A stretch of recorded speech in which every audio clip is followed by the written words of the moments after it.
Chamamos para fazer uso da palavra de encerramento, junto com a prece, a nossa irmã Ana Catarina Pessoa.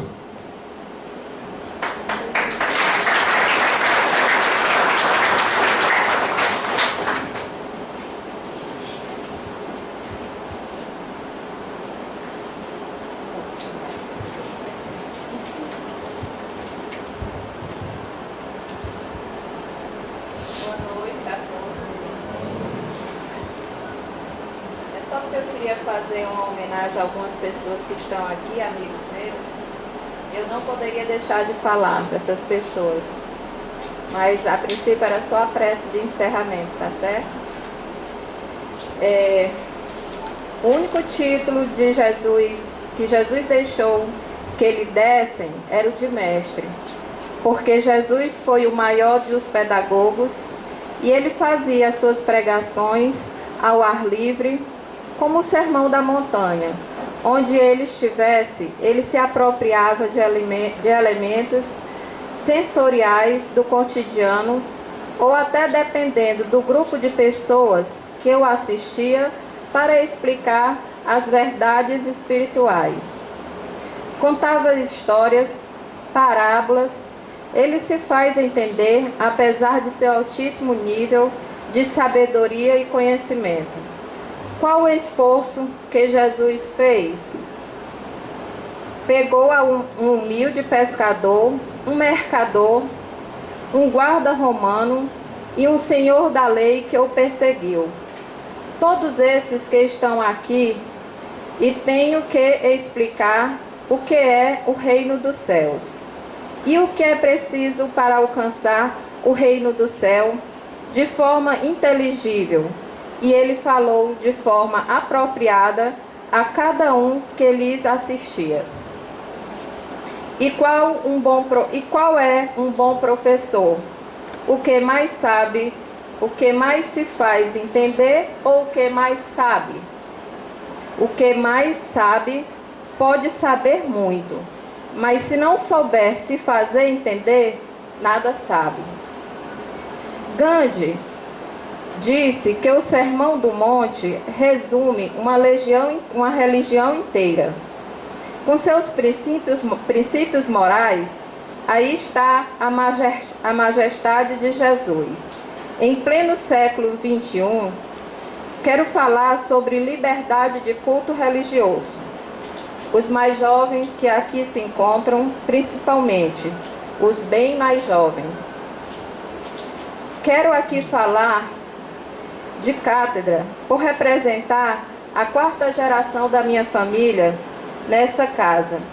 Meu bisavô Augusto Pessoa, que foi bibliotecário, meu avô José Pessoa, que foi curado nesta casa quando veio para cá porque era alcoólatra, meu pai José Augusto e agora eu, Ana Catarina, e já trago minha filha. Essa reunião pública, aqui hoje, algumas décadas atrás, não poderia estar acontecendo, porque era proibido por lei. Eu tive o cuidado de pesquisar alguns dados históricos e achei bem interessante. No ano de 1875, menos de 20 anos depois da primeira publicação do Livro dos Espíritos, já havia uma publicação espírita no Brasil.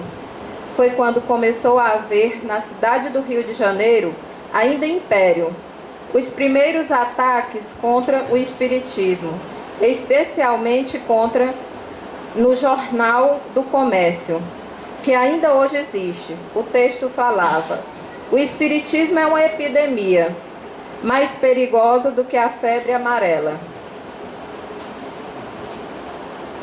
Era assim que muito pior que a imprensa local reportava e ameaçava os espíritas. Continua a matéria. Os jornais denunciam que as práticas espíritas eram comparadas com doenças de loucuras ou dadas como demência ou esquizofrenia. E muitos médios foram tratados em manicômios, foram torturados com eletrochoques porque tinham vidência, porque ouviam ou porque tinham ímpeto de psicografar. Eram estigmatizados como loucos ou esquizofrênicos. Em 1904, a Federação Espírita Brasileira foi intimada a comparecer perante a Justiça para responder a um processo por realizar trabalhos espíritas e prescrever homeopatia. Trabalho que esta casa fez por longo período para ajudar os sobreviventes da Primeira Guerra que aqui chegavam, trazendo a peste espanhola, mas isso já em 1918. Então, nesses fatos, os espíritas já incomodavam a maioria dos católicos, que já estavam instalados no poder e não queriam concorrência. E para eles, tudo era uma heresia, alguém que não se dissesse católico cristão.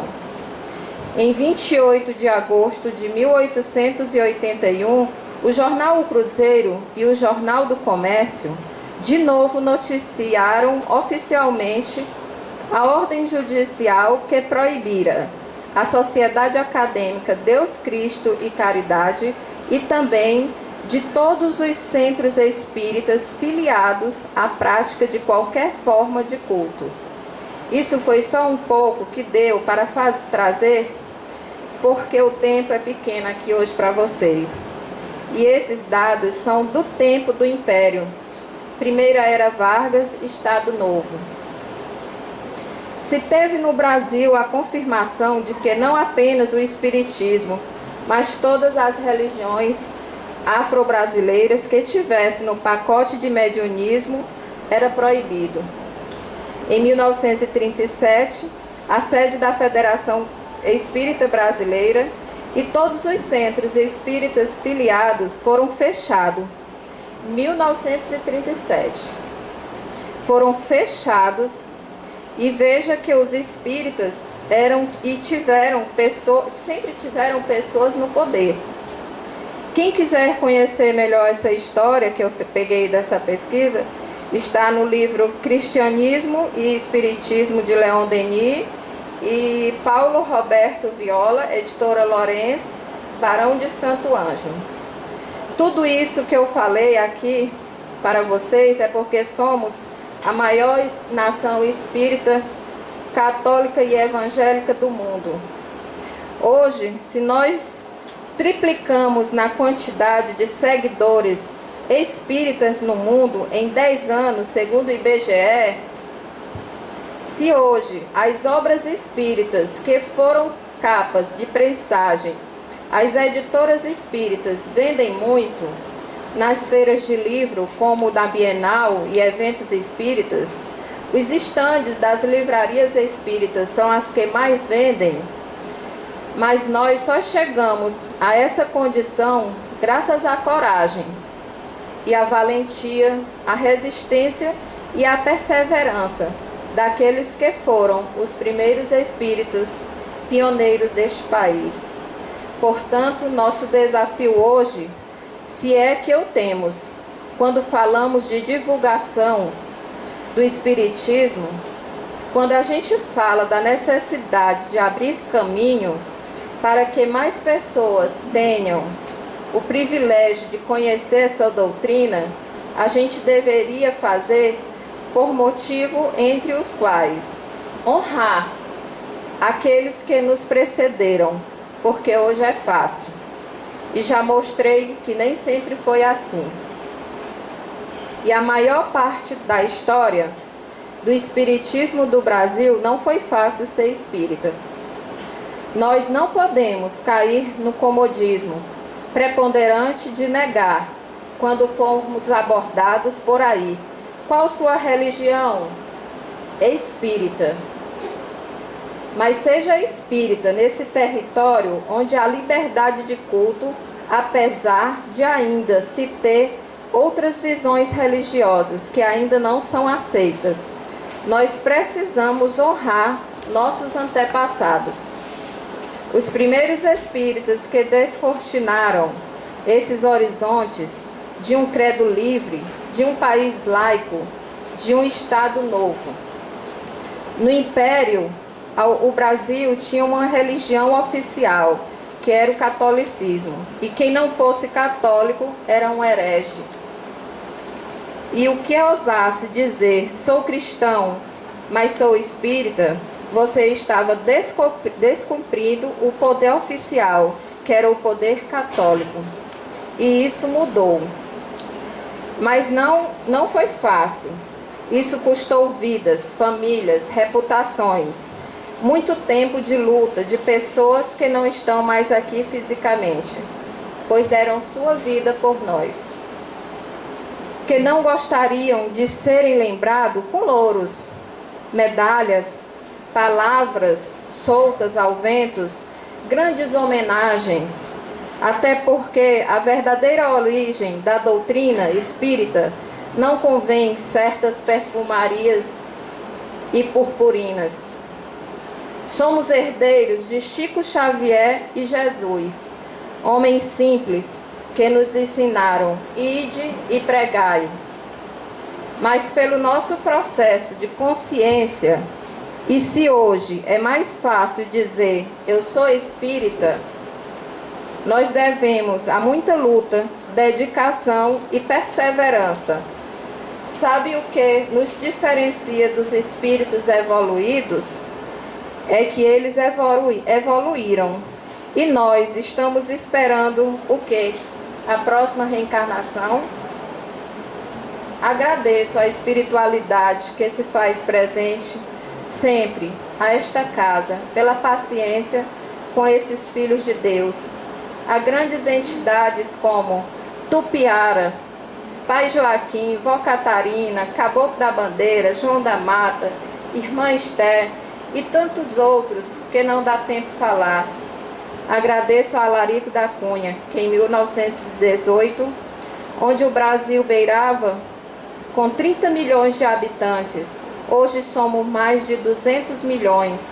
Éramos um país rural, onde a maioria era analfabeta da população. As mulheres não votavam nem podiam ser eleitas.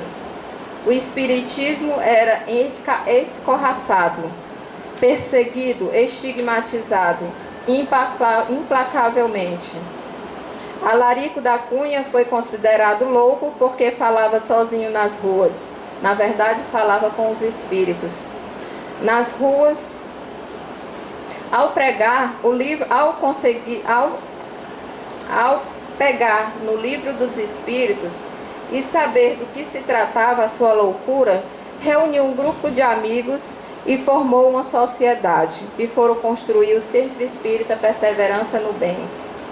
Há 100 anos atrás, um jovem de classe alta, vice-cônsul de Portugal, maçom e médio, que não desistiu de ir em frente pelos não que recebeu e pela sua coragem, pelo seu amor a Jesus, continua contribuindo com a obra do Mestre.